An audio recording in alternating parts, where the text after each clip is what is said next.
Okay, well, Blackman Parish Council, November the 12th, 2020. Council meeting is now called to order. We would have roll call.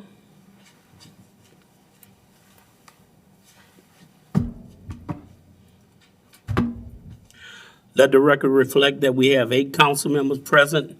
Mr. Black is absent. We'll move to the next item, please. there is no executive session.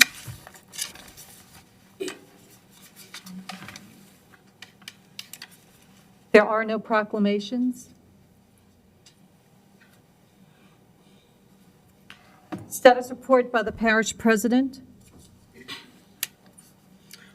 Mr. President. Could you put on all the mics, please?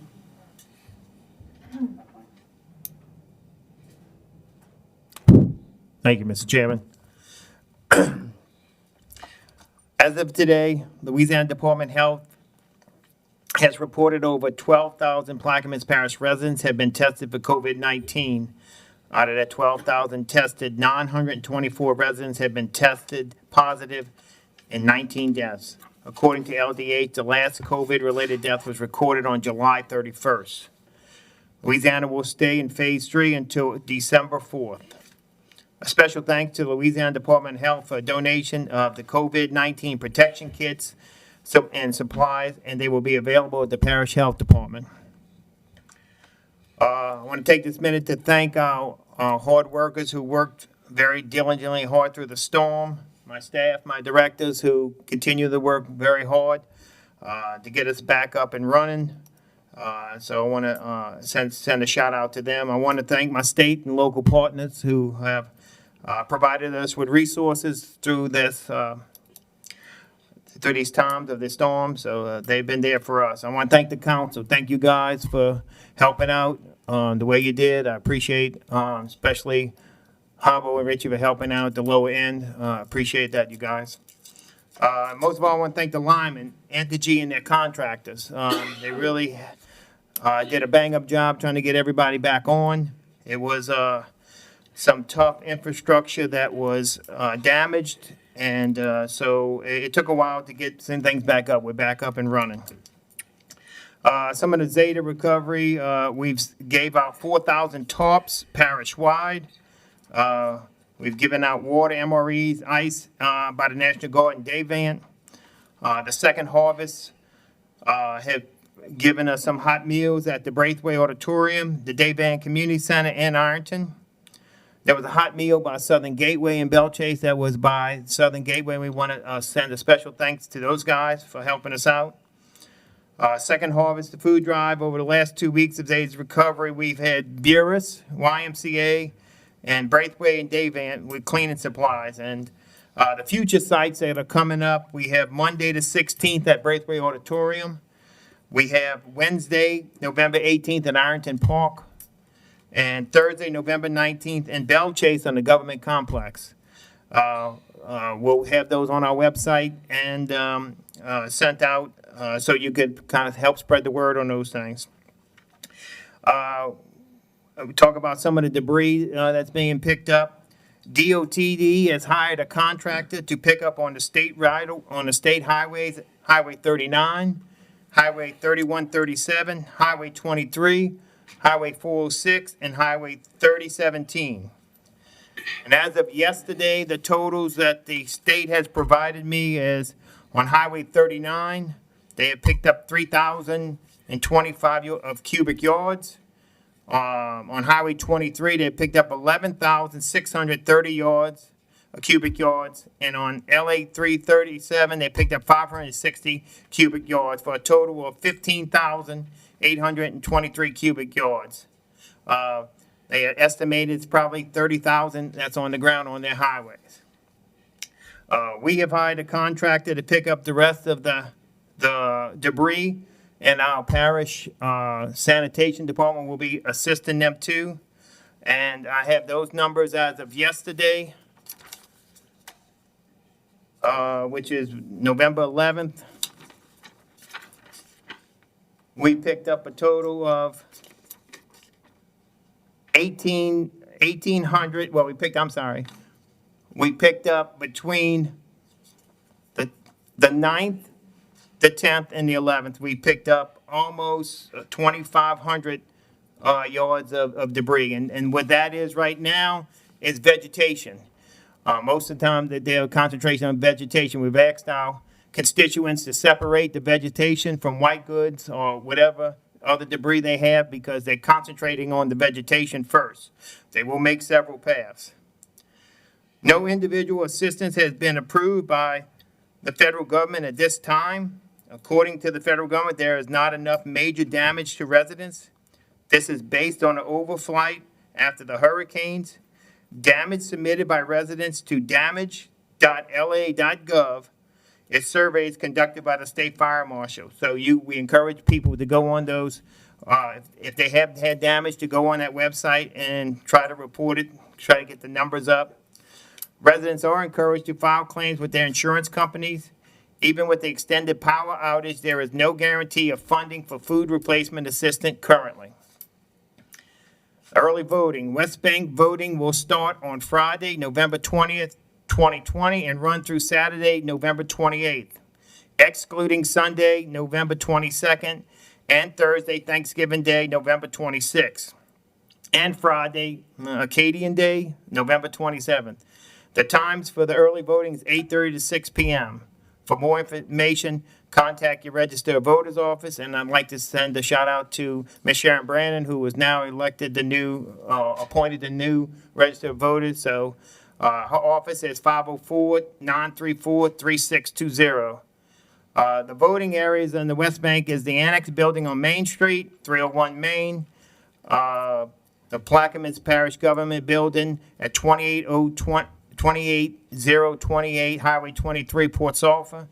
And the East Bank location is open on Saturday the 21st and Saturday the 28th, and that's at the Dayvan Community Center.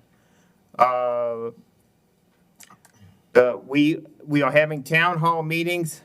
Plaquemines Parish residents are invited to attend one of the 3 town hall meetings to receive more information about the FEMA preliminary flood maps and the December 5th special election millage propositions. All meetings will begin at 6 p.m. Monday, November 16th is at the Dayvan Community Center. Tuesday, November 17th at the Veris Auditorium. And Wednesday, November 18th is at the Belchase Auditorium. All meetings will begin at 6. We have a parish Christmas tree lighting, as we did last year. Our locations will be the Port Sulphur Government Building on December 8th, the Belchase Library on December 9th, and the courthouse on December 10th. We'd like to get more organizations and individuals to get involved. So if you're looking to join and participate, please contact my office for more details. That is my report, and I'll answer any questions. Mr. Lapine, I had several constituents call, and they had their mobile home totally damaged by the storm, and they was wondering if the government could help them with getting rid of these mobile homes. I think Mr. LaFrance, if they're able to, I'm sure, I don't know what kind of resources, if they're able to get to the street, we could haul it away. But I guess I'd have to ask my legal, ask for a legal opinion here, but I don't know if we can properly go on people's property. So. I'll investigate the matter further, but my initial response is that would be prohibited for us to do that. I was under the impression that we passed legislation to do that, those who can't take care of the needs of themselves. And if we appropriate the money in posture to do that, we can go ahead on and take care of that if they meet the needs of needies. Yeah. They have to meet the need of needies. I think the legislation y'all passed had to do with an exception in Article 7, Section 14. It talks about programs for the needy. And it had to do with essentially if you had a person who was poor and their road leading up to their house was impassable, that y'all's program could allow you to fix the road to allow them to get medical care and so forth. But it's restricted based upon them being qualifying under that ordinance as needy. I think you would have to expand that. I think Rennie's correct. Generally, you're not allowed to use public funds to essentially go clean up private property unless it's a circumstance where the property is deemed a nuisance and you go out and do it, you clean it up, but then you turn around and you bill the property owner. So, and that's not what I think he was looking at doing. I think it would be problematic to go haul off those, just like in a lot of circumstances after hurricanes, y'all can haul the tree off if they get it to the yard, to the road, but y'all can't go take the tree off their house. The point I'm having is that people just don't have it. And whatever we need to do legislatively, you say it can be done legislatively or not? Well, I mean, To provide the service to those people who can't afford it. you would have to do it as part of a program for the needy, and that's what it would be restricted to, and then you'd have to make sure it was crafted So properly. we have to come back with legislation, introduce legislation, appropriate the money to that, to get it done. Okay.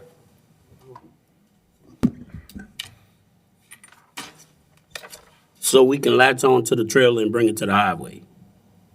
They can get it to the highway, we can pick it up.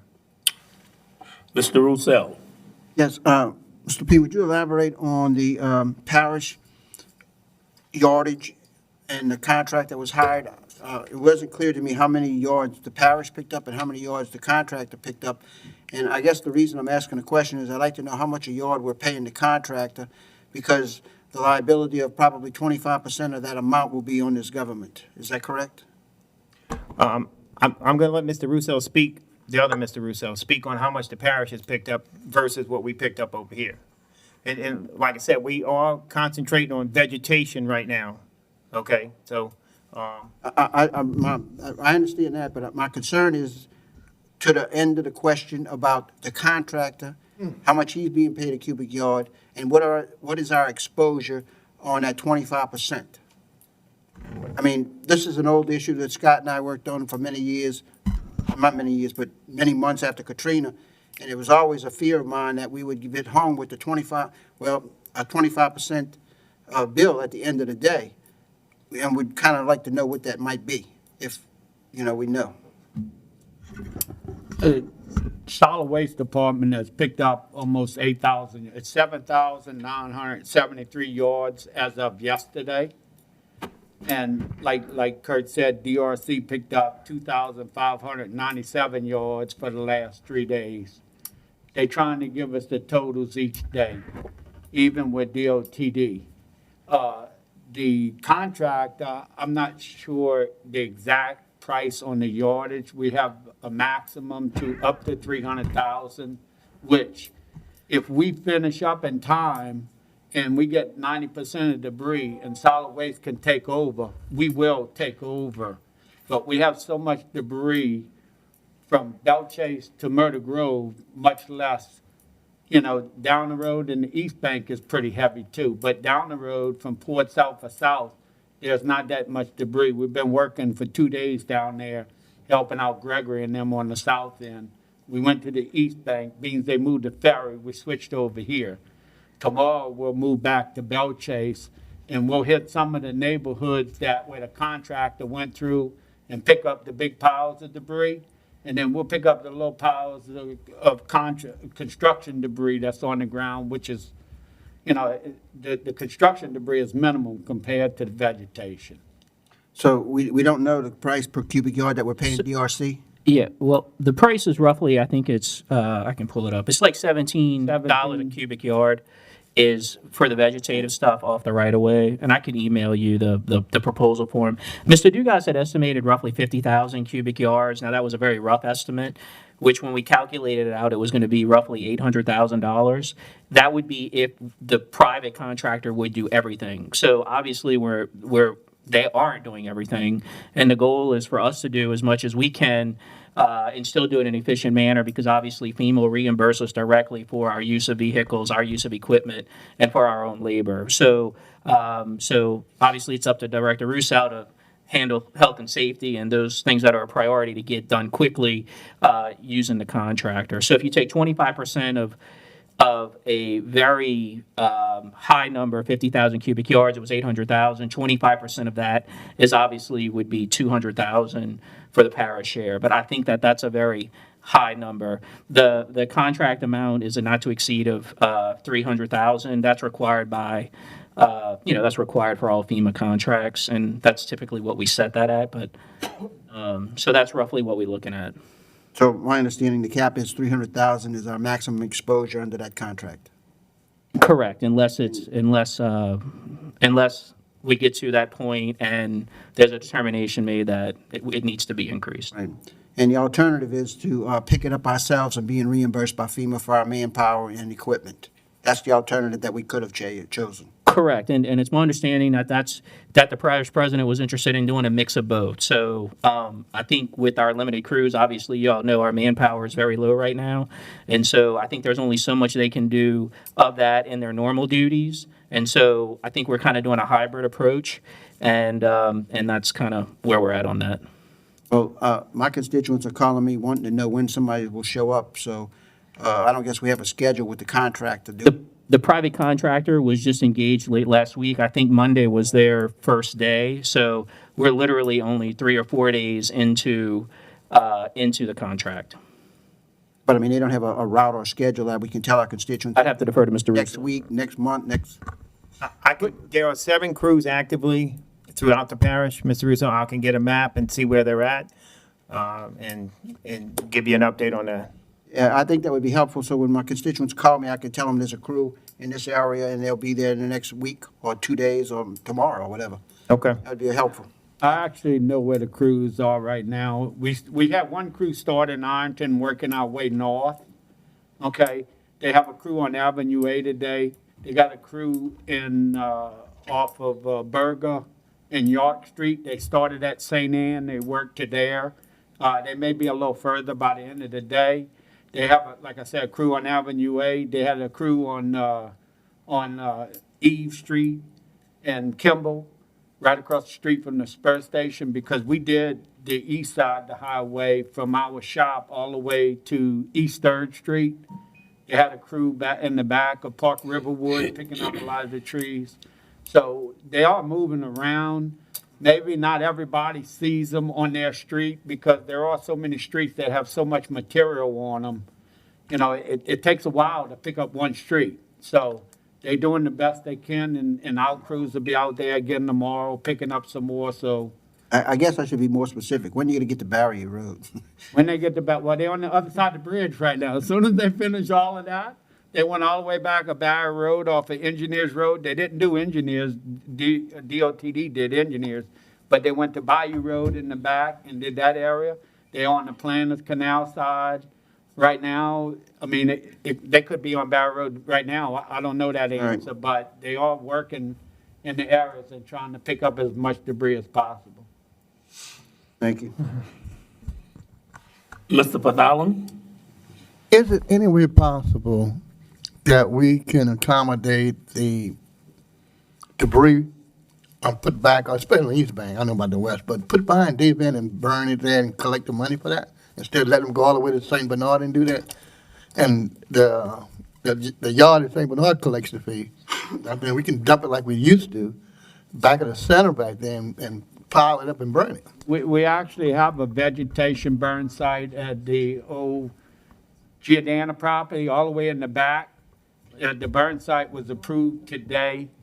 That is a staging site on the East Bank for Plaquemines Parish. What DOTD brings theirs, I don't know, that was dealt with the state. It's the burning site. You can. I don't know if it's a good space to do that because it's so close to the homes in that area. But DOTD. well, what I'm trying to say is that it's back at the Defense Center. That's in the marsh back there. But we built that road up, over the years, and that means that'd be completely out the way when the wind blow or whatever. Compared to the one which you're talking about up there about Jordana's property, which is right around the churches and homes and within that area.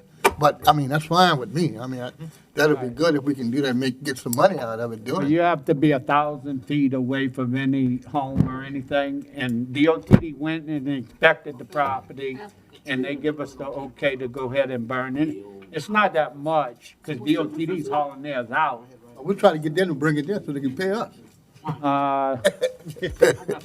You'd have to work that out with the state. Yeah, well, you do that for us. See if you can make it work. Try to get some money, that's all. with But the budget other thing. two locations is the Boothville compactor site and Walker Road site. We have burn sites there too for vegetation. The C&D material actually goes to Riverside Recycling right there in Belle Chase. Thank you, sir. Mrs. Newberry?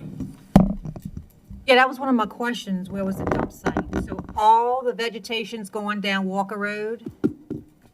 The vegetation from our contract and Plaquemines Parish government. Not DOTD? DOTD, I don't know, I'm not sure where they bring in theirs. All right, so I have another question. Is there a time, since we hired and we're going to come out of our pocket with the contract, is there a time when they're supposed to complete? What's the completion date? Do you have an idea of a completion date? Well, I would have hoped for Thanksgiving, but that's impossible. So I would say around Christmas, hopefully it'll be done where So Southwest can if take we over. wouldn't have hired a contractor, this could go into the first of the year? Because we don't have the funds. So I'm just asking for, how long would it take? if we wouldn't have- We're gonna review this, Ms. Newberry, in the next week or two and see where the contractor is. And if they can put more resources out there to get it done, we're gonna be, on top of this and see, it's only on their third day. And people, I've got a couple calls today, it's been 2 weeks in the storm. Why is my trash not picked up? People in Florida who just went over Sally, it's not picked up. Some of it's not picked up in Lake Charles. There was a report Tuesday night on Channel 4 about Jefferson Parish and Orleans in the same boat. They trying to get up, but we're going to be on top of this and see where we're at and evaluate it and try to produce the maps and have the accurate count of what they're picking up daily. And so my understanding, DOTD is only doing state highway, is that correct? Correct. The rest is the neighborhoods, is that correct? Correct. They're on all the state highways. Okay, thank you. Mr. Blank? All right, it seems like a lot of the questions I've asked have been addressed. Just to recap, though, vegetative debris is being burned, correct? Is this the cheapest way to dispose of it? Vegetative debris is being burned, right? The vegetation debris has been burned. All right. So early on, I got some word from some staff that the roads were prioritized because it's a high-speed highway, and we were worried about liability and things like that. But it is, in fact, just is that one of the reasons why the neighborhoods are being not as high a priority as LA 23? The bridge? No, for instance, like Can you I'm speak? sorry, the Okay. mask, I'm a little far away. That LA 23, the debris was being picked up off of LA 23 because it's a high-speed highway, and the parish is worried about liability and things of that nature. Is that one of the reasons why? DOTD came to us with the contract. I mean, they said they will pick it up, and so Got it. we'll let them go. Yeah. Got it. I hear what you're saying there. Just folks were worried, if the grass was going to die, that kind of thing in the neighborhood. And you're starting to see now, folks are catching on, so they're bringing their debris up to Highway 23 out of their yard. They're having to handle it twice. It's a little bit of a pain, but that's these are the things that I was looking for. Also, folks were asking if maybe the Cajun Navy or another volunteer organization may be interested in coming to help put tarps on people's houses, since we're in that weird spot between not being able to get federal help, but a 135-mile-an-hour storm came through, in a lot of houses. I mean, one of my constituents, his entire roof was split down the middle like a banana split or something there. His house was nearly destroyed. And folks are, they're kind of mobilizing on their own. But I was shocked at how many folks in the district don't have insurance. And so I think some folks do need a hand. If you have any, contacts with volunteer organization or charitable type organization, there are especially elderly folks that they can't get up on the roof, that kind of thing. So if you hear of anybody like that, if you could, just flag it for us and we'll You try and know, tie folks in together. You know, I sympathize with those residents and those constituents who don't have the insurance or don't have the means to move a tree.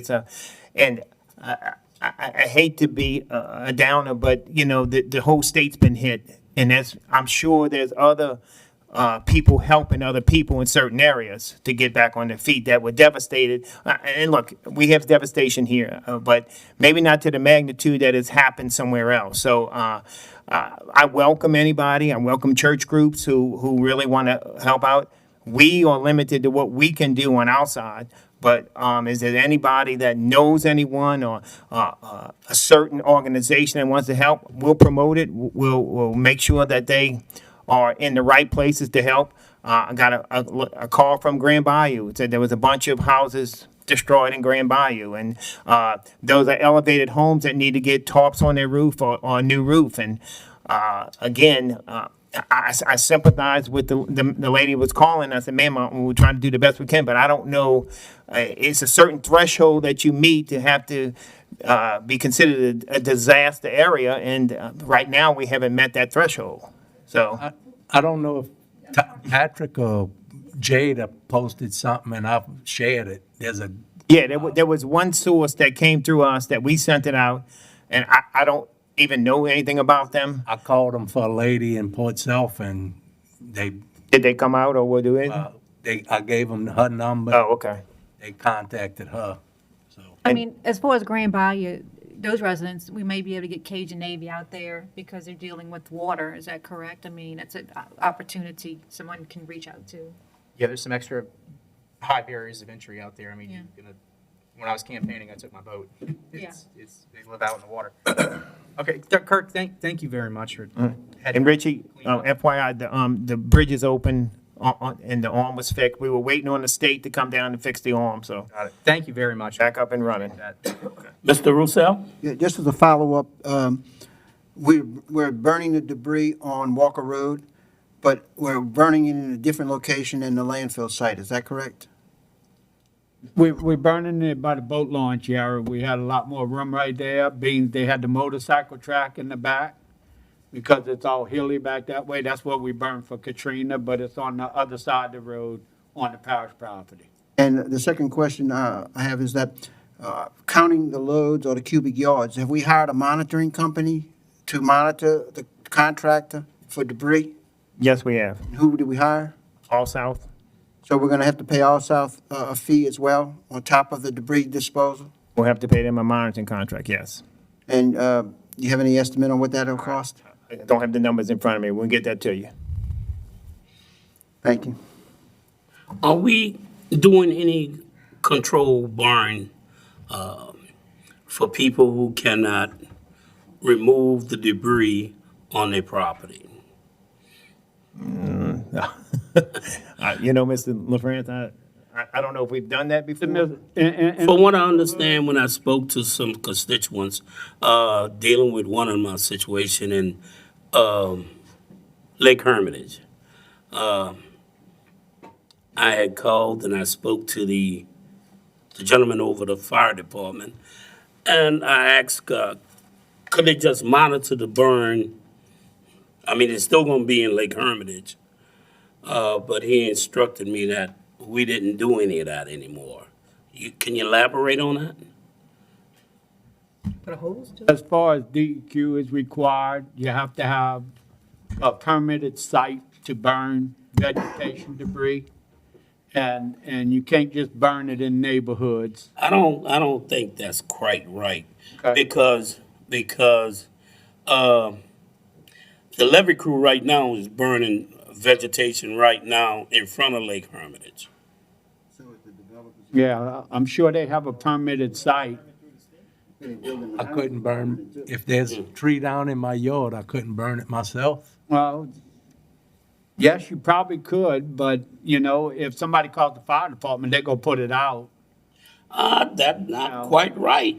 Because when I spoke to the gentleman, listen, when I spoke to the gentleman that's over the fire department, and when he told me that, I said, well, okay, I have a lot on Marlin Drive. And I said, okay, the debris on there, I said, can I burn it? He said, sure. So, I mean, we getting different answers. He can burn it, sir. You could burn it on Mylan Drive. According to parish legislation, the parish has a burn ban in certain districts of the parish. That district does not, so you would be able to burn your debris there. But if a neighbor complained about smoke or something like that, the fire department would be required to go out and put it out. The other issue with Lake Hermitage is it's marsh. If the marsh were to catch on fire, there's very significant fines that would be levied against Plaquemines Parish if we burned some of the marsh and we were fined for that. If we burned it. Plaquemines Parish burns marsh? Well, you're saying if we burned it, if someone else burned it, they would hold us liable for that? No, someone else burns it. Right, okay, They hold the person liable who burned it. right.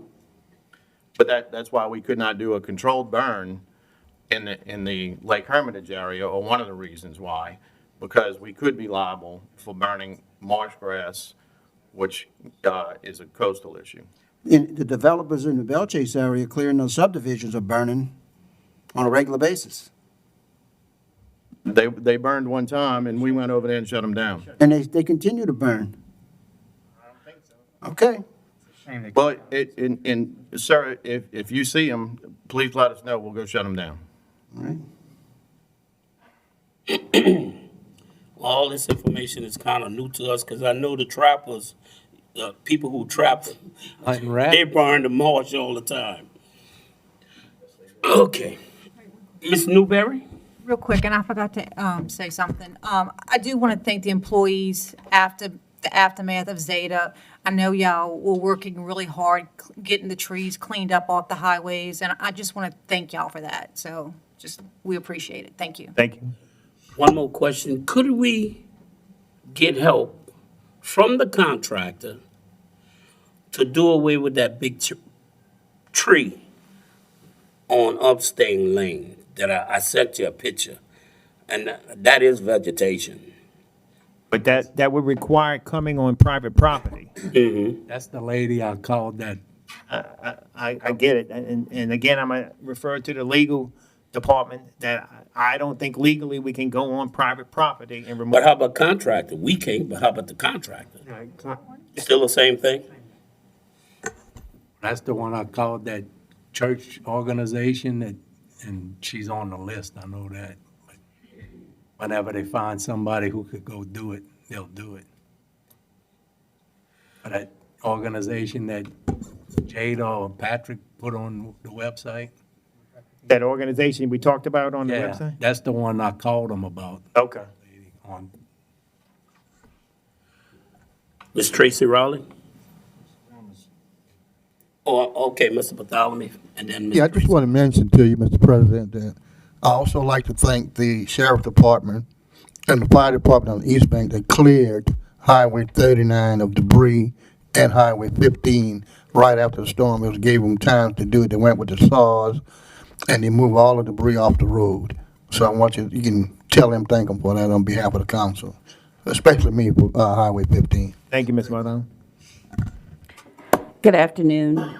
Tracy Riley, 13482 Highway 23, Belchase. This is a very relevant issue, and I'm glad to see that it made the agenda. When we're talking about debris, I just want to also add that, we're not talking about branches, strictly branches or shrubbery.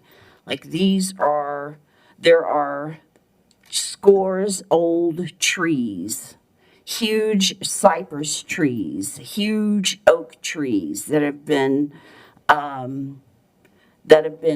laid down, for lack of a better term, in our property. I, for one, have about 8 to 10 of these huge old trees damaged and laying down in my yard, and I see it throughout the parish.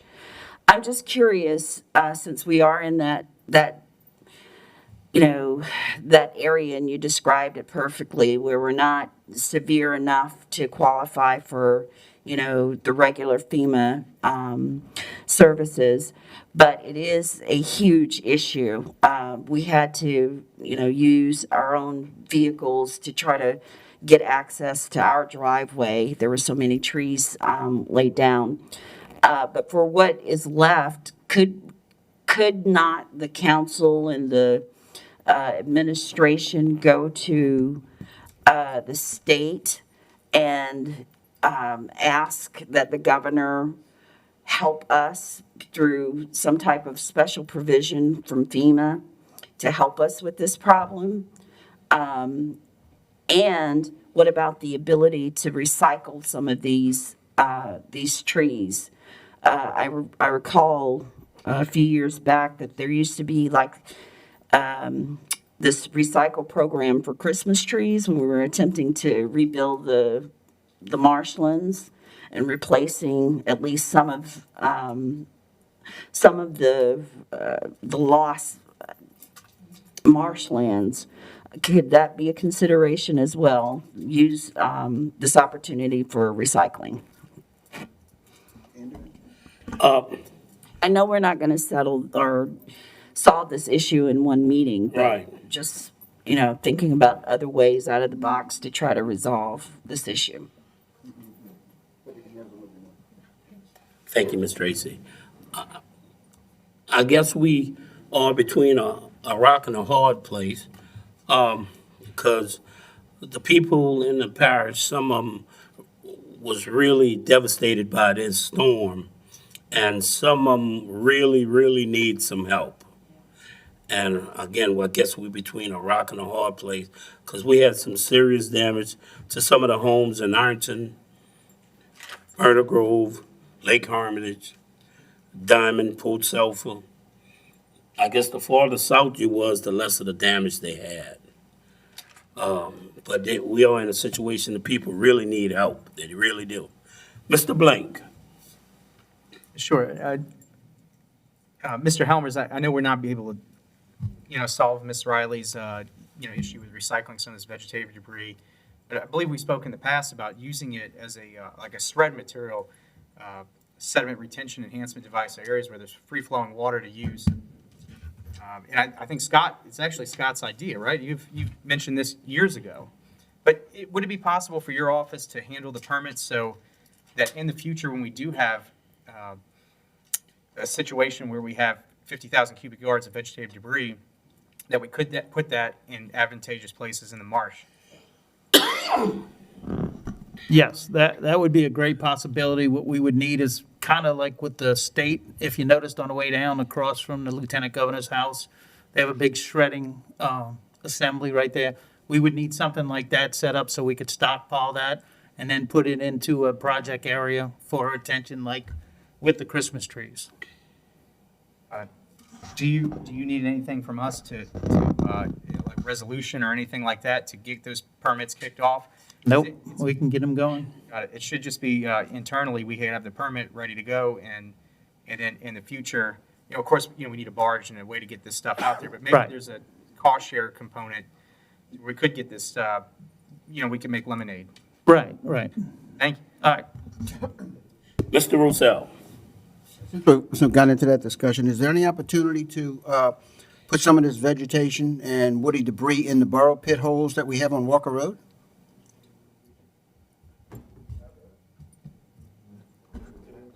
That's an idea, we can ask. All right, I mean, one way to help fill them. Thank you.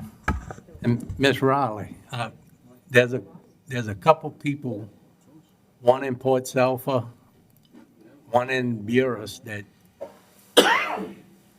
might be interested in your trees if they're big enough for them, because they go out and find trees and make planks and all out of them.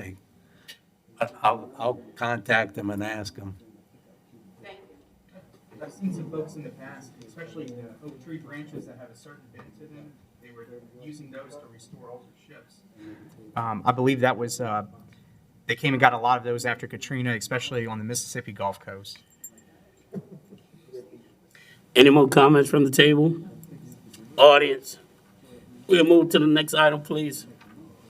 Update by civil service on open jobs, Councilmember COGNEVICH. She's not here again? I'll defer it.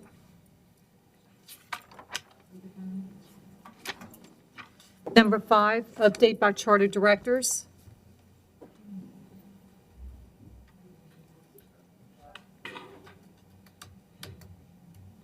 Is there any questions from the table?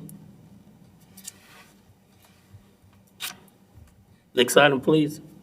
5, bids and advertisements. 5A, a resolution authorizing the purchasing agent to advertise for and dispose of surplus vehicles and equipment on an as-is basis through public auction conducted by Henderson Auctions.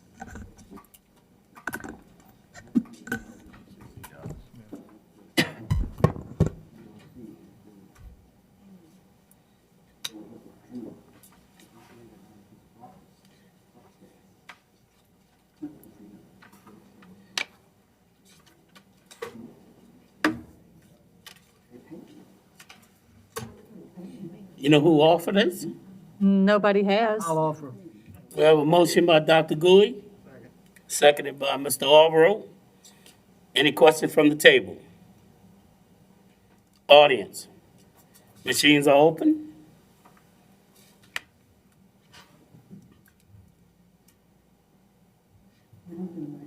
And the measure passes.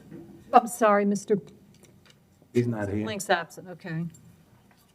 7-0.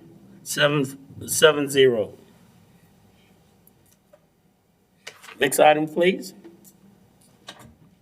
B, a resolution authorizing the acceptance of bids for furnishing recreation equipment and uniforms for 1 year for use by the Recreation Department.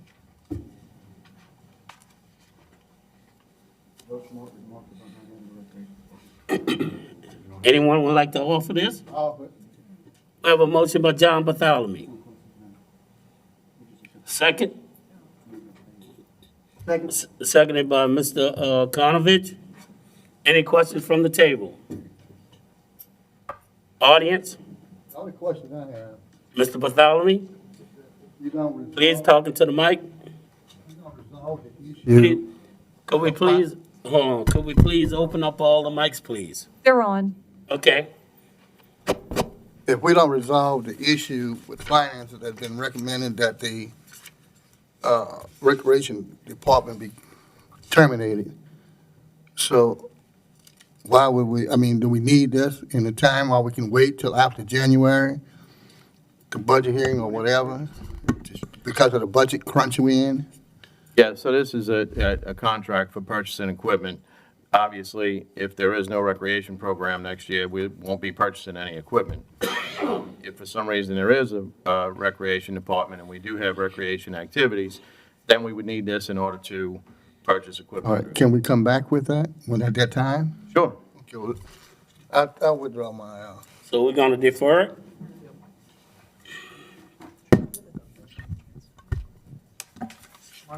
Next item, please. Beer and liquor licenses. I have one. Mr. Blank, Yes, I have several. please key in. All right.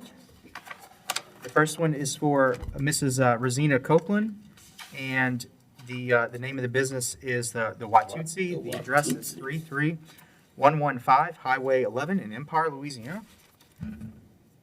The second is for Yazid Rabi, and his is Yaz Station LLC, also known as Express Food and Fuel in Jesuit Bend, and his address is 228 Cherrywood Drive.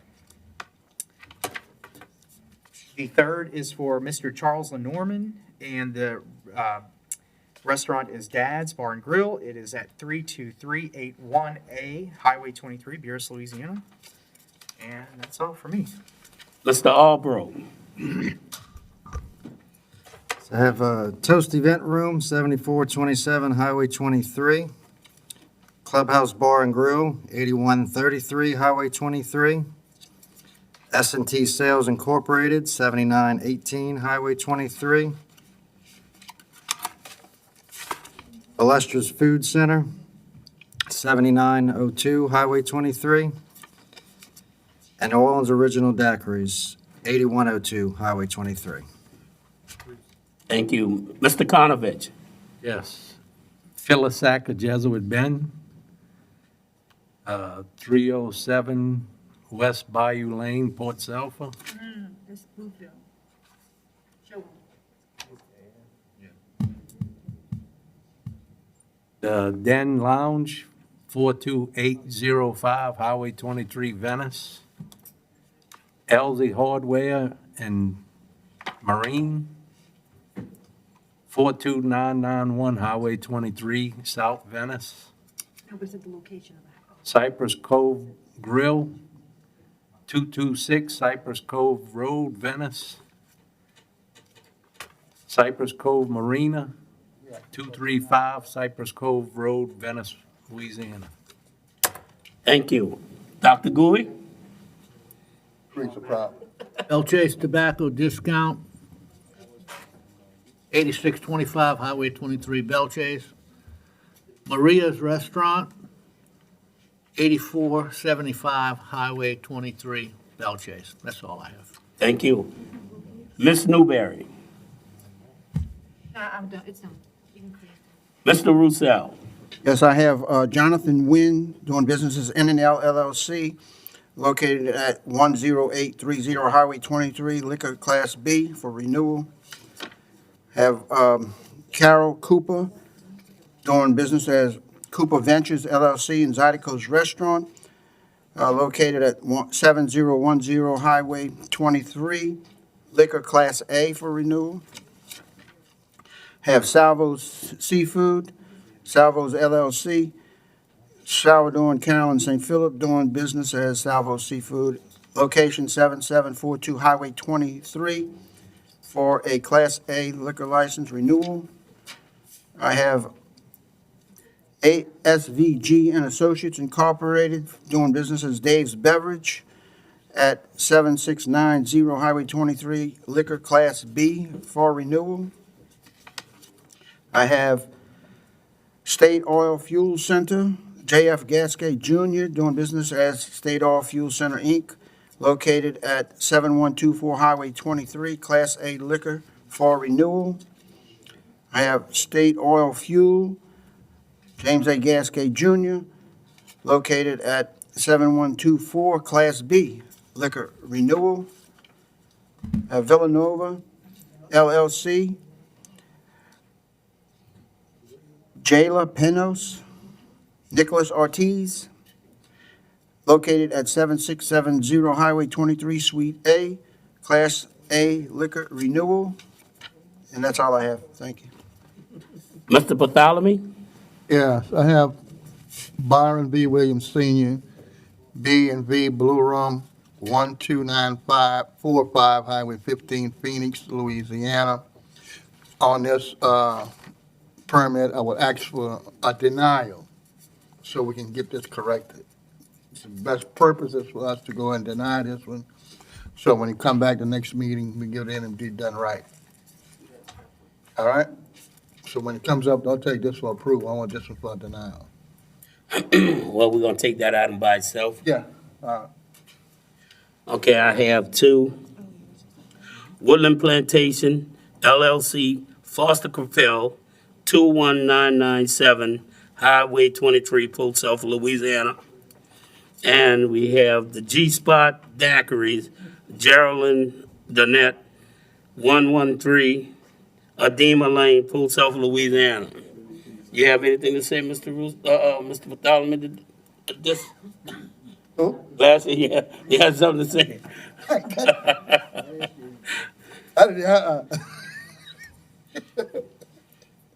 So I'll offer it. Seconded by Mr. Roussel. Watch you, man. Machines are open. Is there any questions from the table? Audience, machines are open. And the measure passes 8-0.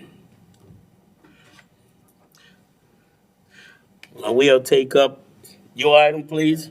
Could you read it, please, again?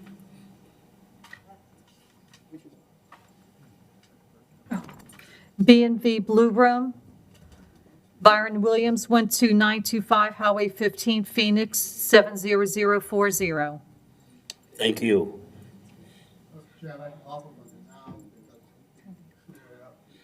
Could we please put his mic on? Could we keep all the mics on, please? They are, but I don't know why they keep going out. Okay, Mr. Bartholomew? It's not on yet. It is now. Testing 1, 2. Okay, Yeah, we're asking to now so we can clear the document up. And that'll give us the opportunity to bring it back at the next meeting to approve it. okay. But if we don't and let it go through, we won't be able to do that. We'll have to wait over. So that's the reason for that. Okay, we have a motion by Mr. Bartholomew for denial.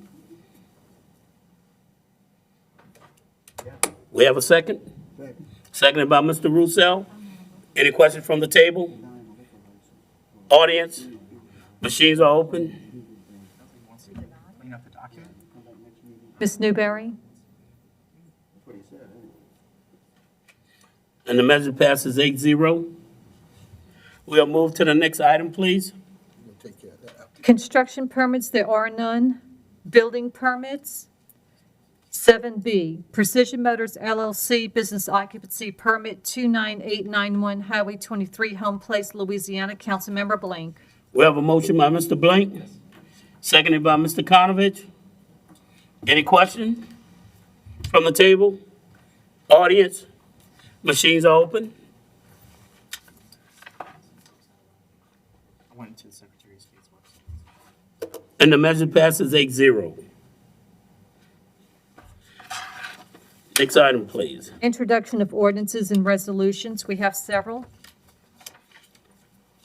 Councilmember Gui, a resolution authorizing and directing the parish president or his designee to do all things necessary and proper to negotiate, execute, perfect, and enforce any and all documents required to apply for a local government assistance program grant from the Office of Community Services in the amount of $58,800 to purchase electronic survey equipment for use by parish survey personnel, along with one zero-turn mower. Councilmember Roussel, a resolution authorizing and directing the parish president or his designee to do all things necessary and proper to negotiate, execute, perfect, and enforce any and all documents required to apply for a community water enrichment grant of $64,500 to replace the existing above-ground 12-inch PVC waterline canal crossing at Engineers Road with 12-inch PVC line board under the canal. A resolution adopting the COSO risk assessment framework and otherwise to provide with respect thereto. For Councilmember LaFrance. An ordinance authorizing the acceptance of a donation for the Parish President Department and to amend the General Fund 2020 Operating Revenue and Expenditures Budget, Parish President Department, and otherwise to provide with respect thereto. An ordinance to amend the 2020 5-year capital improvements plan for preparation and recovery efforts due to Tropical Storm Cristobal and otherwise to provide with respect thereto. An ordinance to amend the 2020 5-year capital improvements plan for the preparation and recovery efforts due to Hurricane Delta and otherwise to provide with respect thereto. An ordinance to amend the 2020 5-year capital improvements plan for preparation and recovery efforts due to Hurricane Laura and otherwise to provide with respect thereto. An ordinance to amend the 2020 5-year capital improvements plan for preparation and recovery efforts due to Hurricane Sally and otherwise to provide with respect thereto. In order to amend the 2020 5-year capital improvements plan for preparation and recovery efforts due to Hurricane Zeta and otherwise to provide with respect thereto. For Councilmember COGNEVICH, an ordinance to amend the 2020 Boat Harbors and Shipyards Fund operating expenditure budget, Boat Harbors, Venice Department, and otherwise to provide with respect thereto.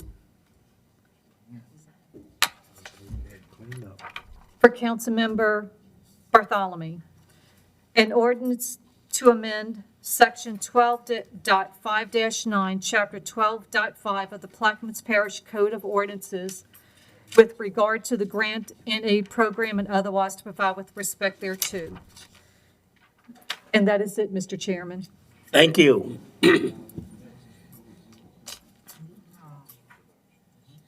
We move to item 9, please.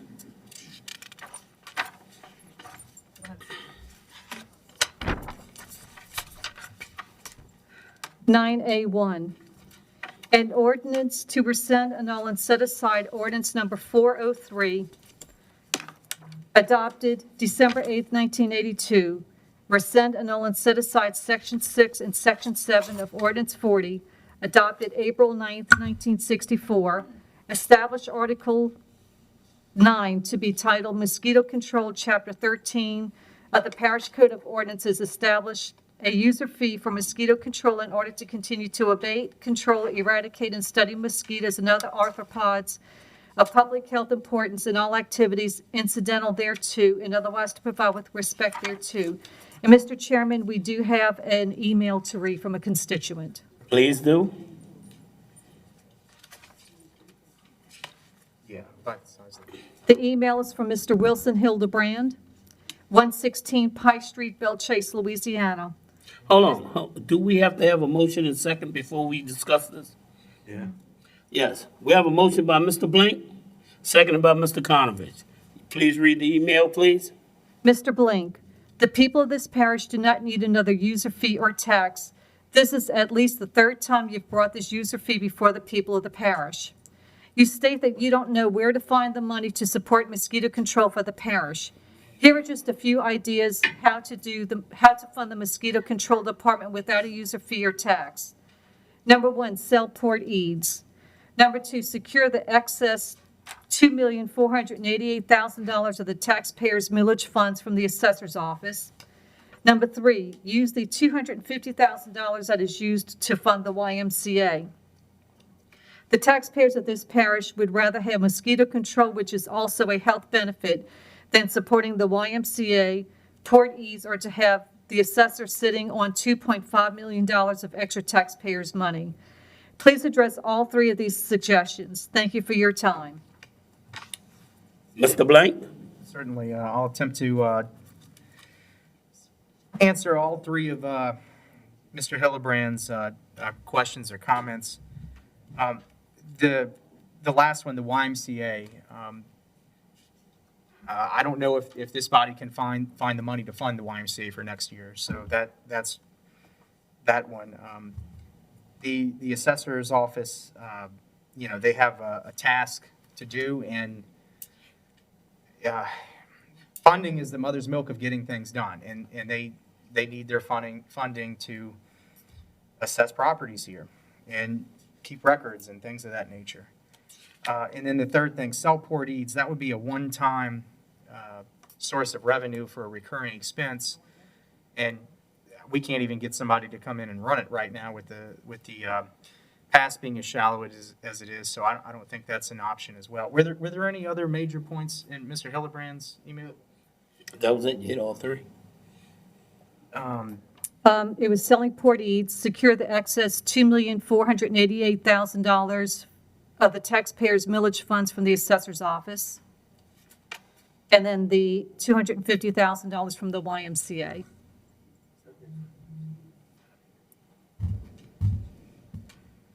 All right. So I came up with a number of fee schedules, 3 fee schedules in particular. The first fee schedule for mosquito control, and this is based off of your water meter size, we had, and this was charging per millimeter with a base fee of $6. So a 3/4 inch water meter would have been $6. A 10-inch water meter would have been $80.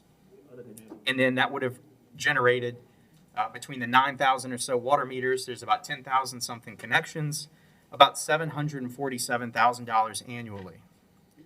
Fee Schedule B was based on charging by the potential to flow gallons per hour through that water meter, which would have started at $6 for a 3/4 inch meter, and it would have been $765.96 for a 10-inch meter. The theory would be that the more water you use for landscaping, et cetera, the more of a mosquito control problem you're potentially creating. The annual revenue for that would be $893,812. $893,812.60.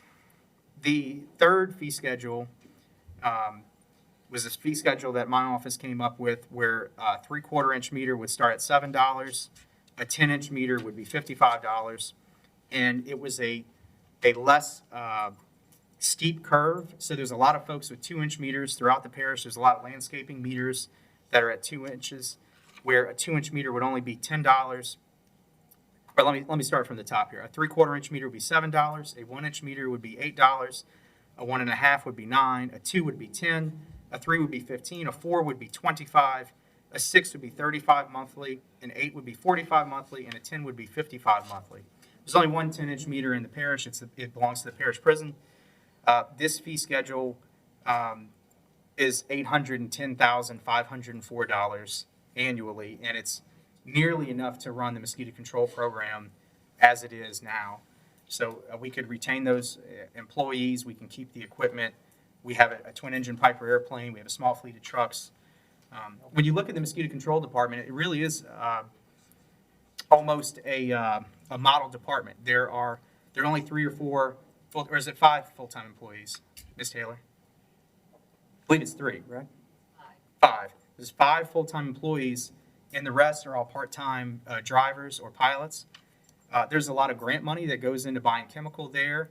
There's a lot of state assistance. So for what we get, we're not putting a whole lot in. I would like to go with fee schedule C. It seems to be maybe the most equitable and easiest on the residents that just kind of are at their home. That brings in $810,504 annually with the number of water meters and connections we presently have. How much we need to run the clock? It's about a $900,000 department, correct? I'm not sure. Crystal? Yes. I don't got it. So we would have to retract a little bit. We would have to make some adjustments, and I'm confident the administration could take care of that while still providing the service. Now, I do know that if we're going to charge people, the average resident $7 or $8, $9 on their water bill, they're definitely going to want to see those trucks. They're going to want to see the larvicide tablets and any kind of standing water, drained. I get calls all the time, and it's free service right now. It's just coming out of the general fund, so people pay their property tax, that kind of thing. That's how it's derived now. But in order to retain the department for next year, I feel that this is a necessary step, and it hurts me to do it. This is going to cost. It's going to cost me personally. It's going to cost my neighbors personally. But we didn't get elected to do easy things up here. Ms. Newberry. Yeah, this is long overdue, and what the public needs to understand, this is not an easy decision for the board. And there may be some of us against it, there may be some of us for it, but, the oil field, as we said again, the oil field's not there. We cannot continue to subsidize these services on the oil field. So that's what the public needs to understand. And we have to find funds somewhere. And we're all parish residents up here. We don't want our water bills to go up. We don't want our taxes to go up just as much as you don't. But we have to figure out a way to continue to give the people the services that they need. And I think most people do realize that the surrounding parishes, who has a $20 or $40 water bill? The minimum I've seen, Jefferson Parish is around 55, St. Tammany's around 65 to 70. And unfortunately, we're just going to have to start paying for these services.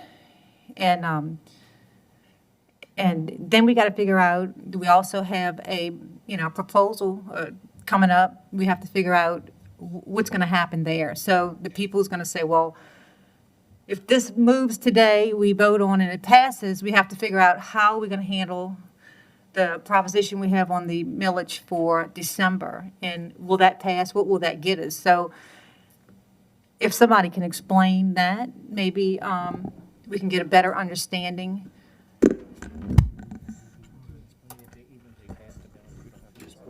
Oh, yeah. So if the millage, it's too late to get the millage off the ballot, so it'll be Correct. on the ballot. If the voters reject it, obviously they reject it. If they approve it, it doesn't mean a tax is automatically enacted. The council has to come behind that and actually levy what's been authorized by the voters. So if they approved it, it would basically be sitting out there for 10 years, and at any point, you could then levy the tax within that 10 years, or just do nothing, and the tax is never levied.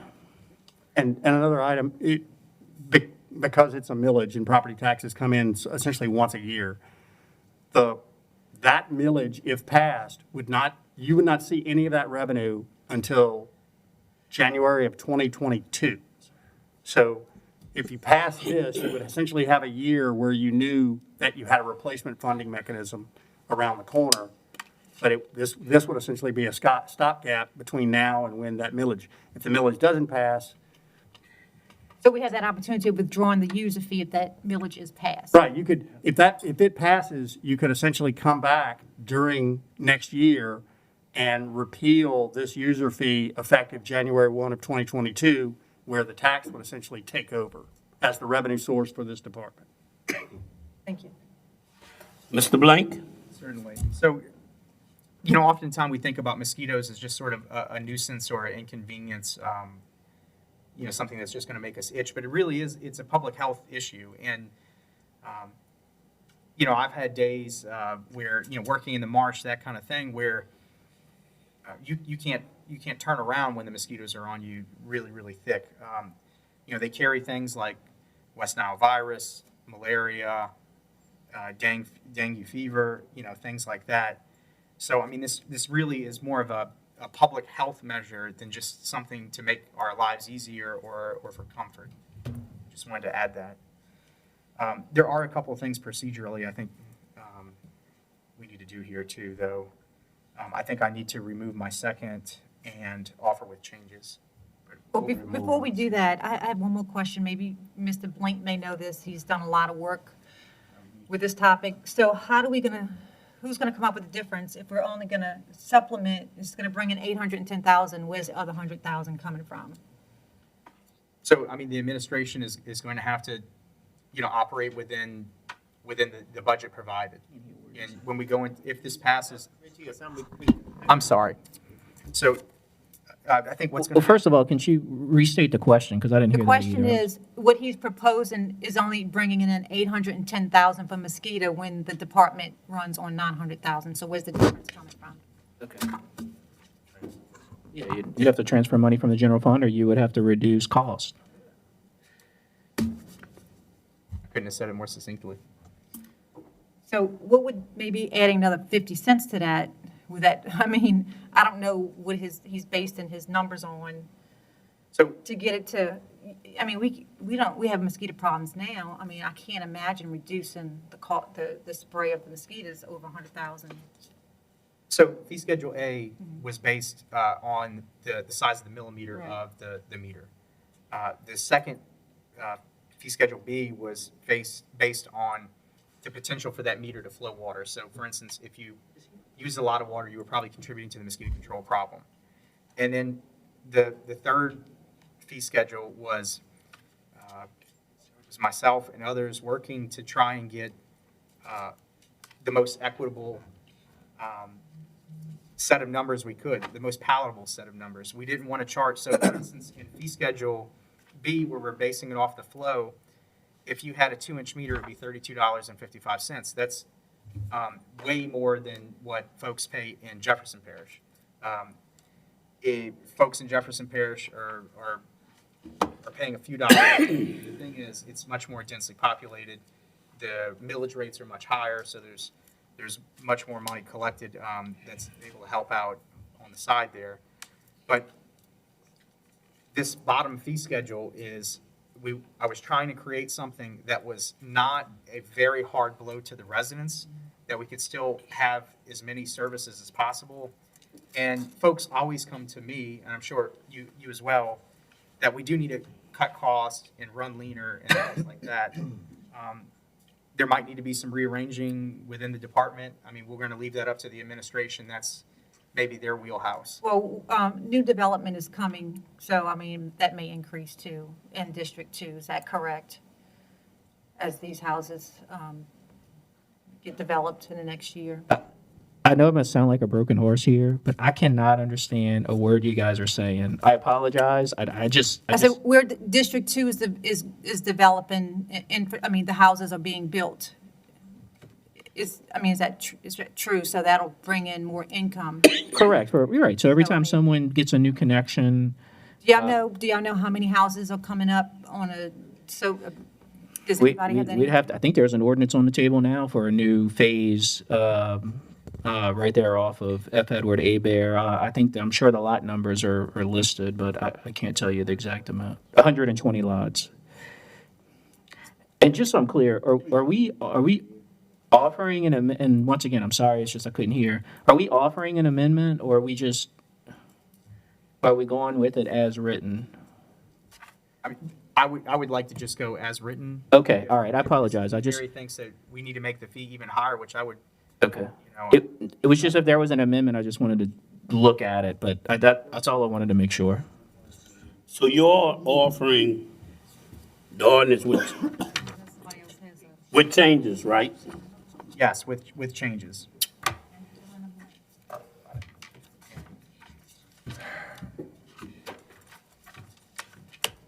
On line 66, we would be inserting fee schedule C.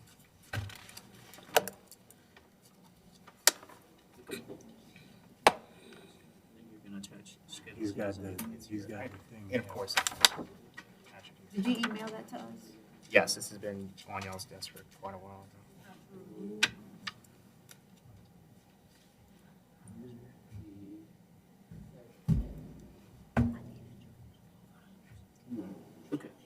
Removed or attached. All right, we also. I'll remove my second. Thank you. We also need to remove on line 65 of $7.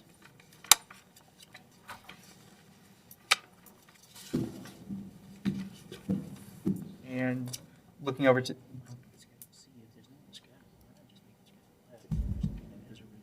I don't know. what's the issue? Because I know you had originally wrote up 3 schedules, but if we're putting it in ordinances and there's not a schedule A and B, it don't make sense to have C. So why not just rename that fee schedule? And that could be, you know what I'm saying, or fee schedule A, and then that way it's not confusing. Okay, Just all right. out A, B, and C and just All right. do that as a fee schedule. All right, so on line 66, please insert fee schedule. It's there. You gonna change it? No, he wants fee schedule. Less confusion. Mr. Blank had offered the ordinance with the changes that was made. Now it's seconded by Mr. COGNEVICH. And is there any more questions from the table? Audience?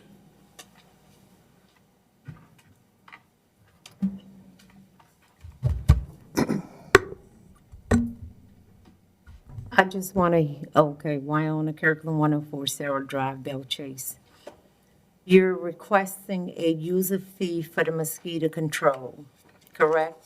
And then on December the 5th, we're going to have a mosquito millage vote, or, Yes, ma'am. okay.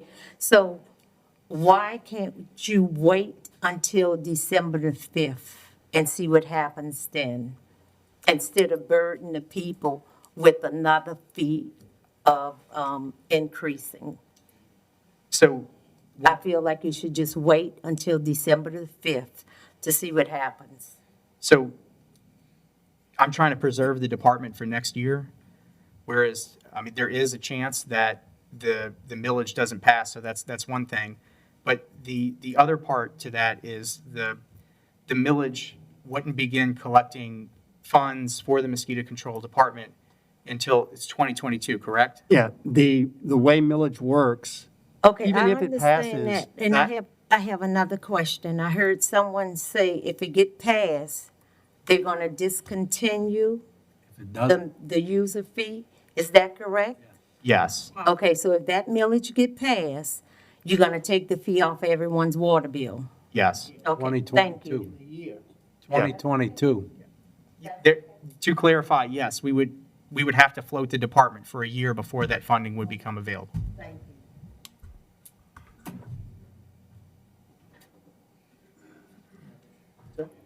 Hey, Richie, we friends, but I can't go with you on this one, man. Man, we having a problem. The government is in dire need. Then the budget is awful. But not only the budget is awful, but the people in the parish, man, they are living awful. We just heard about what happened after the hurricane. Some people really are struggling. They're struggling worse than the government. Sometimes we gotta look at some things and it's tough, but man, you always have people saying, Blackman Parish has the lowest water bill. That's true. Jefferson Parish is a parish. Jefferson Parish is a parish. It's a more middle-class parish. They can afford most of their water bill. Orleans, they're the parish. They got water problems out of this world. And I guarantee you, you put this deal up, you put it up, you're going to have people not even be able to pay their water bill, man. Mr. Henry, And then you're going to cut them off. Mr. Henry, Yes, ma'am. what if we put something on a water bill asking for, you know how you do with energy, they ask for donations of extra money, maybe rounding their water bill up, round your water bill up to the, to the next number to help the people in need. Would you would that be Yeah, acceptable? that'll be fine, but how would you get enough money to run that budget? Well, you'd be surprised. People how like would to you help get enough people. money? I don't know if you do, but I do. If my water bill is $24.19 and it asks me to round it up, I'd be glad to round it up to help the people in need. Would that be a Round it up to possibility what, on the water bill? $25? Well, I'm just using an Well, example. come on, but you need money to support that particular department. If you add 5 cents to round it off, that's not helping that department. Well, maybe somebody might want to donate more. There are people out there to help, and you'd be surprised. All You really guys would. could basically support paying higher Well, I think that's a great lot of idea. people So maybe cannot we can, pay it. maybe pass the ordinance or pay have Mr. Todd Epley put something on a water bill. He's over that department. I don't know if anybody on the board has any objections to that. I understand, Ms. Newberry, and I understand you got a lot on your plate. But the people got a lot on their plate too, baby. You got to understand, some people are really struggling. I mean, you just heard it from after the hurricane. They can't get the trail out to the road. Can't get the tree off of their house. Don't have insurance. Mr. Henry, all that because people don't have the money. This isn't just a parish problem. It's probably a world It's a parish problem. But it's the people's problem. It's the people's problem, and we gotta look at the people, man. We gotta look at the people. Mr. Henry, may I please Yeah, Rich. attempt to answer you the best I can? So I live down in Empire. I have an ecotourism business where I bring out, travelers into the Delta from, all around the country and the world. And this year's been really tough on my business. I depend on people that are, my clientele are generally older. They're pretty sharp folks. Some of them have existing health conditions. They're not getting in airplanes and coming to New Orleans, Louisiana, and coming down to the Delta to come on my trips right now. So my business is probably at about a third of the level that it was at last year, and I've been trying 3 times as hard to eke that out. I know I don't understand every individual resident in the parish's individual situation, but I know the residents in my district pretty well, and there's one gentleman in particular, the only way I could describe his home is it's almost like a dollhouse where the wall is opened up. And I sitting in bed, staring at the ceiling at 2 o'clock in the morning, thinking, what is something like this going to do to him? He's on Social Security. And then, I try to take and just look at the budget. And I feel like what I'm doing is I'm trying to bail out a sinking ship, and I'm trying to use every single tool available to keep that service going through the next year. And it's not something that you take lightly. I mean, it's turning my hair gray. It's giving me wrinkles. probably taking time off my life, the stress of thinking about it, and it's tough, but it's a necessary thing that we have to do to keep it. I can't imagine if we had a raft of cases of, West Nile or malaria, or, what does it do to the productivity and the quality of life for the residents of Plaquemines Parish when you're sitting here doing like this, just trying to get to your car, from your home. And it's the best I can do right now to keep the department moving. And it's just one foot in front of the other, and, we got to keep it going. And we live in a tough place to live. We lived in a drain swamp that, some people have said maybe never should have been settled in the first place, and it's tough to keep services going. Every drop of water that falls inside the levees, we've got to pump it out. We're constantly playing, dodge with hurricanes. Our coast is shriveling up. You gotta love it to be living in Plaquemines Parish, and we do. We're here. There's 23,000 of us here. We're not going anywhere. And I noticed because we've had it easy, the parish owned 100,000 acres of oil-producing land.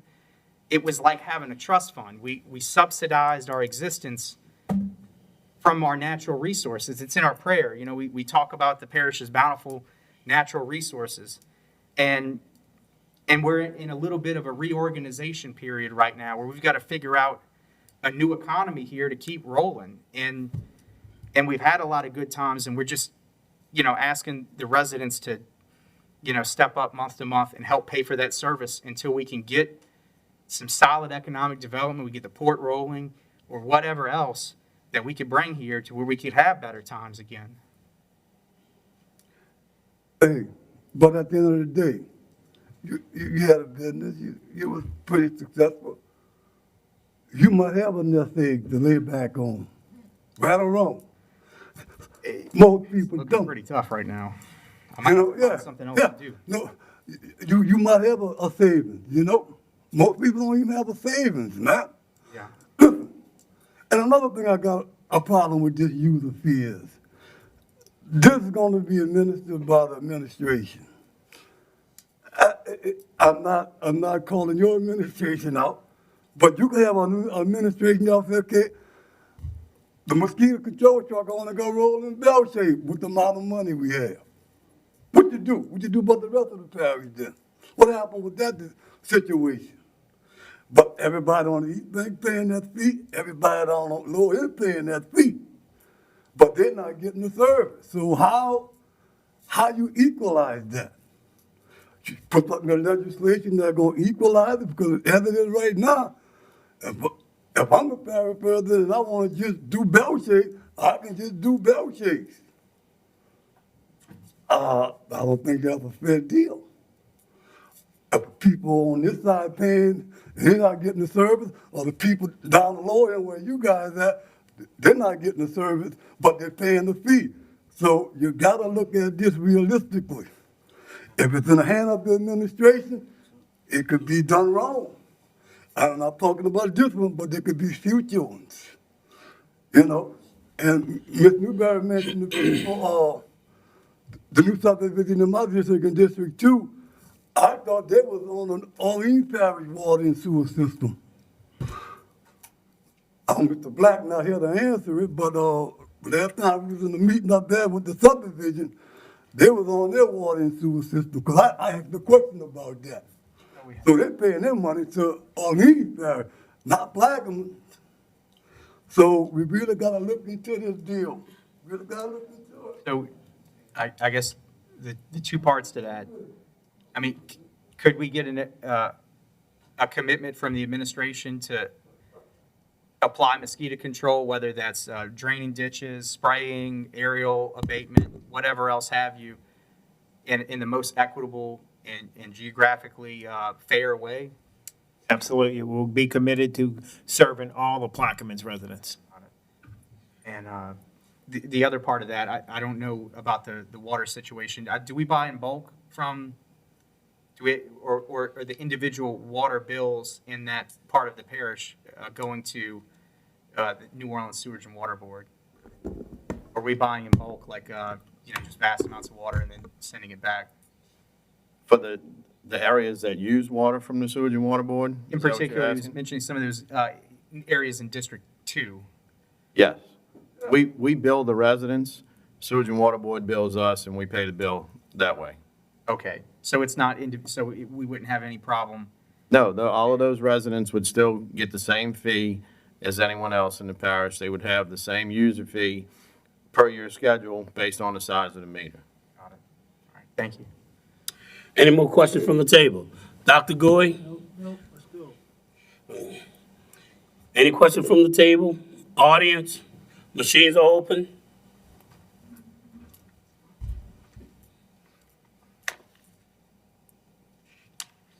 And the measure passes 5-4, 2 against, 1 abstain.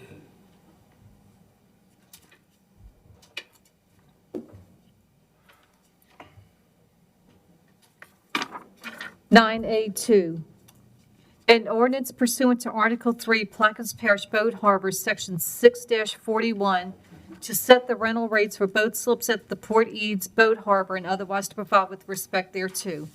Offer as presented. We have a motion by Mr. Bartholomew, Second. seconded by Mr. Albro. Any questions from the table? Audience? Machines are open.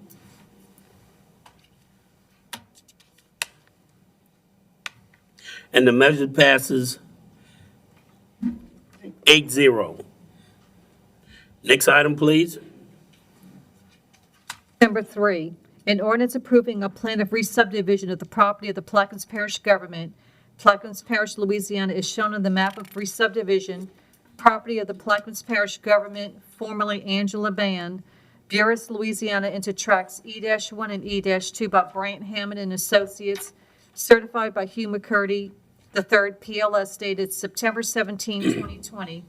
Having met all of the requirements of the subdivision, re-subdivision ordinance of the Parish of Plaquemines, and further declaring tract E-1 as surplus land and otherwise to provide with respect thereto. Offer. We have a motion by Mr. COGNEVICH, seconded by Mr. Blank. Any questions from the table? Audience, Ms. Newberry? Yeah, I'm just asking Mr. Cognovich just a little explanation. Somebody came to me wanting to buy the property from the parish, so we straightened it out a little and putting it up for sale. Oh, we're selling this? Yes. Okay. Any more questions from the table? Audience, machines are open. And the measure passes 8-0. 9A4, an ordinance to amend and as amended, readopt Section 6, subsection C, paragraph 1 of ordinance number 142, the comprehensive zoning ordinance of Plaquemines Parish, Louisiana, and otherwise to provide with respect thereto. I so offer. Seconded by Mr. COGNEVICH. Any questions from the table? Audience, machines are open.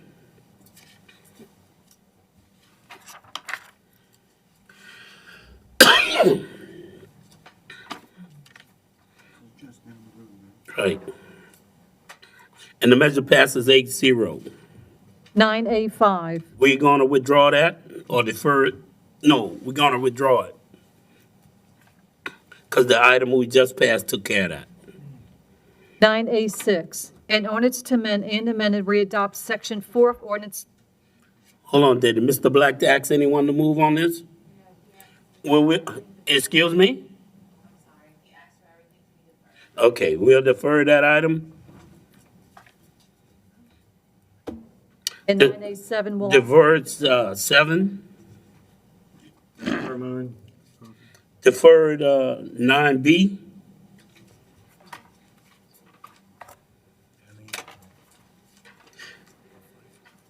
We'll move to 9C and offer with changes.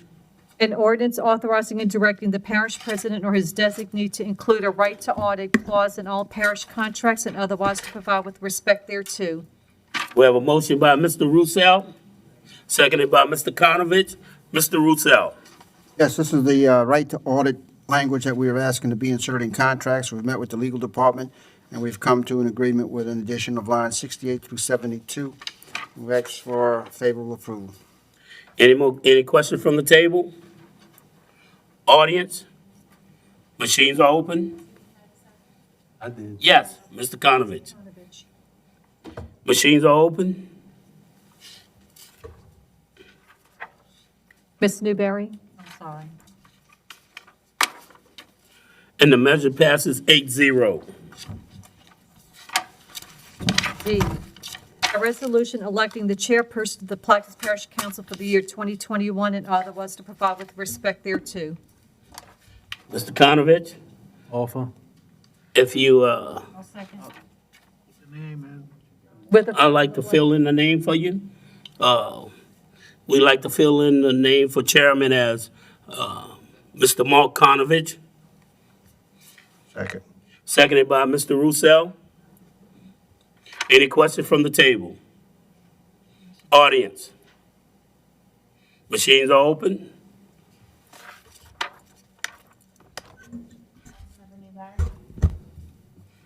Sorry. And the measure passes 8-0. Congratulations, Mr. COGNEVICH. You'll be the chairman for 2021. We'll move to the next item, please. Congratulations, Mr. COGNEVICH. Thank you. 9E, a resolution electing the vice chairperson of the Plaquemines Parish Council for the year 2021 and otherwise to provide with respect thereto. Offer with John Bartholomew on the. We have a motion by Mr. COGNEVICH to recommend John Bartholomew as vice chair of the council. Do I have a second? Seconded by Mr. Roussel. Any question from the table? Audience? Machines are open.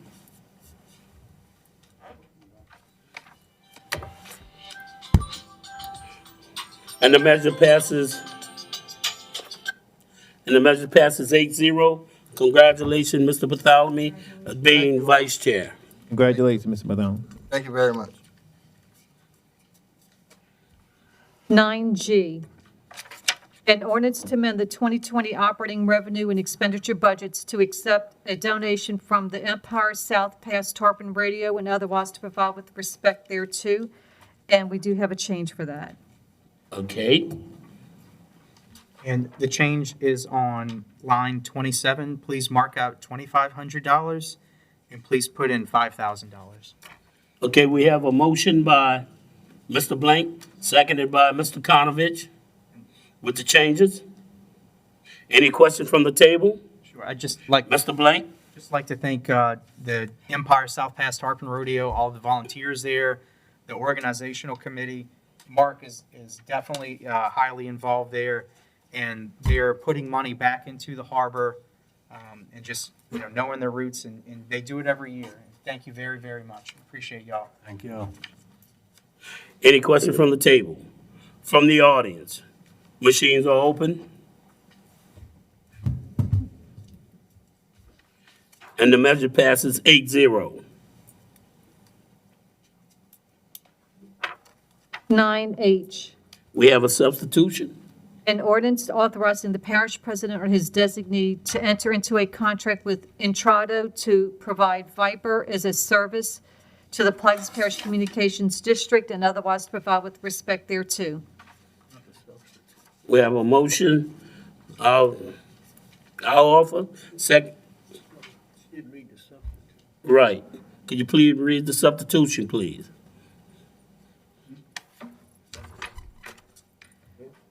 Okay. In the, let's see, line 1, in the preamble, we're adding, Could you please read the whole thing and that'll take care of it? sure, an ordinance authorizing the parish president or his designee to enter into contracts with Intrado to provide Viper as a service, and A9-1-1 routing and LDM services to the Plaquemines Parish Communications District and otherwise to provide with respect thereto. Whereas there is a current need for the PPG to renew its contract with Entrado to provide 911 services. And whereas the contract renewal is to provide Viper as a service for upgrading and maintaining an existing call handling service and provide E911 call handling system for 3 remote PSAP sites, as well as adding hardware for the primary emergency operations center located in Belle Chase, and provide A9-11 routing and LDM services. Now therefore be it ordained by the Plaquemines Parish Council acting as the governing authority of the Plaquemines Parish Communications District that, Section 1, it hereby authorizes the parish president to enter into contracts with Entrado to provide Viper as a service and A9-1-1 routing and LDM services to the Plaquemines Parish Communications District. Said contract shall be for a primary term of 2 years with 3 one-year options to renew. Section 2. Do you want me to read that? That's it. That's good. Thank you. I so offer. Seconded by Dr. Gouy. Any questions from the table? Yeah. Ms. Newberry. 911 we share with the sheriff's department, is that correct? So are we sharing this contract with them also, or there's a separate contract? Just, This isn't, no, this is just for our system and our 911. it's just the services that's system. managed. I mean, so we don't share the system with the sheriff's office? No. Okay. Is there any more questions from the table? Audience. We haven't gotten to that point yet. We've been talking about it for years. You know what I'm asking, what's the price? One day they're gonna get it together. What's the what? What's the price? The price is, it's a 5-year, they proposed initially a 5-year agreement. Per the charter, we can only do two years, but for the total 5 years is $468,000. Okay. Any more questions from the table? Audience. Machines are open.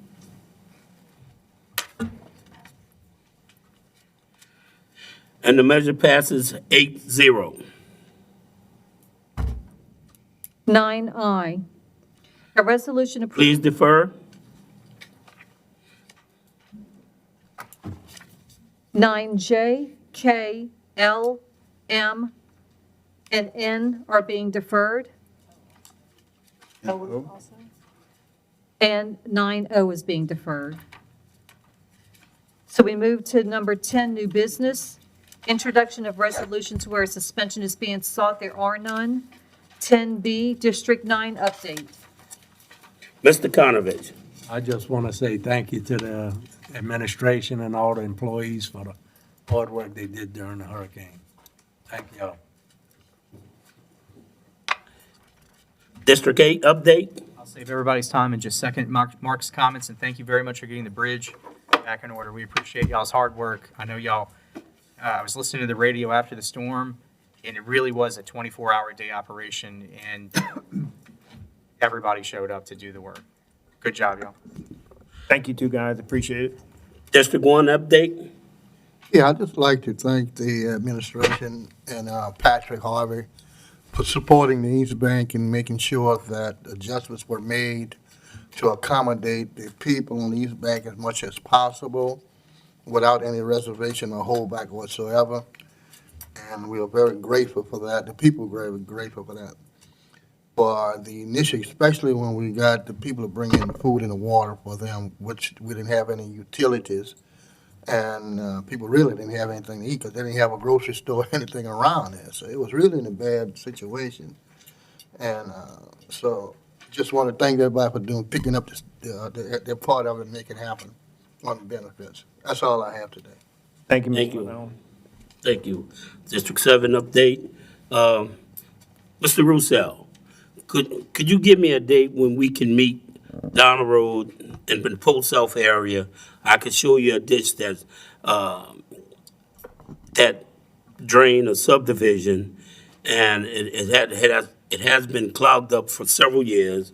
The gentleman has spoke to Mr. President about it, but for some reason, we weren't able to get to it. But it's a ditch that really needs to be dug. It really does. Could you give me a date where we be able to meet? Tomorrow morning, Fine, what time? 9 o'clock. Good. I'll meet you at the donut shop, where the donut shop was, at 9 o'clock tomorrow morning. And while we down here, I'll show you some of the potholes that I was talking about that need to be filled. Mr. Todd Epley, give me a report. How we are making out with the AC that has been ordered for the hotel for YMCA? The chiller unit is still on schedule to be delivered to the contractor on the 23rd of November. At that time, he's got to load it, line up a crane, take the old one down, put the new one up. He told us recently he believes it'll be the week after Thanksgiving, he'll have everything running. Thank you for that report. Yes, sir. District 7 update. The District 5. Oh, I'm sorry. District 5 update.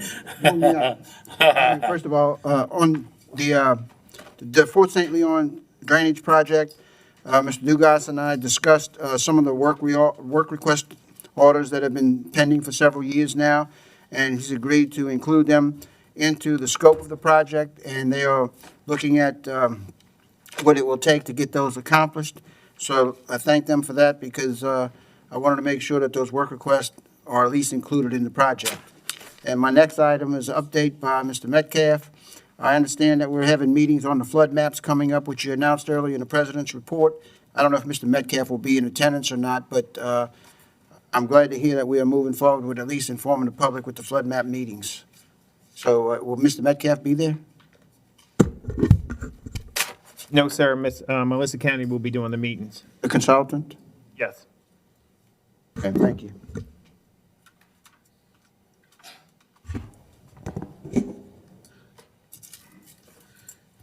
Item 8, District 6 update.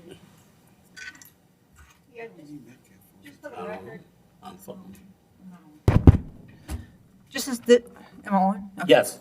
Yeah, this is for the record. I also spoke with Mr. Dugas regarding Jesuit Bend Sewer Project.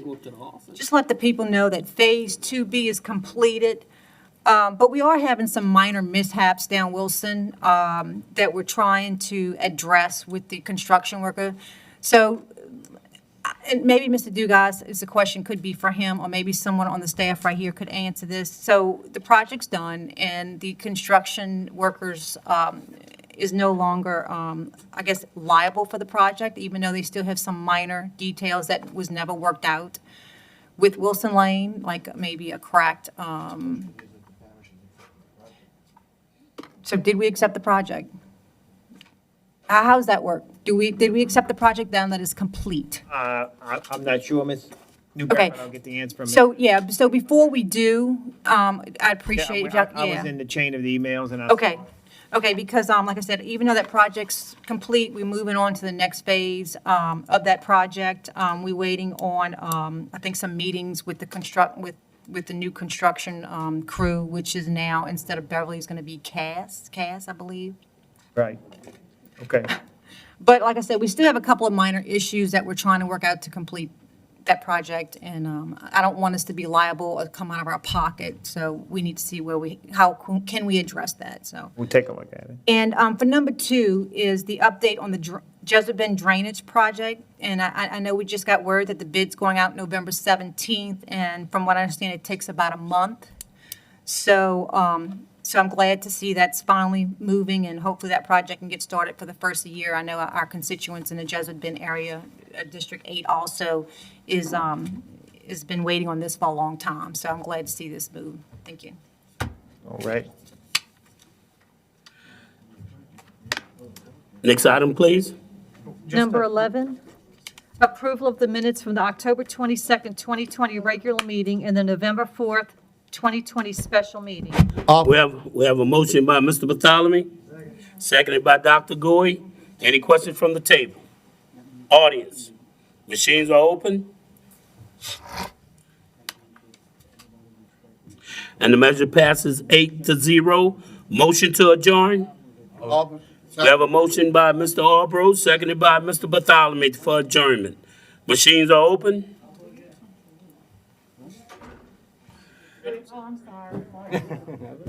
Please vote again. And the measure passes 8-0. We have a verbal with Dr. Gui. We'll have adjournment at Oh, LSU bets. 5:34 PM.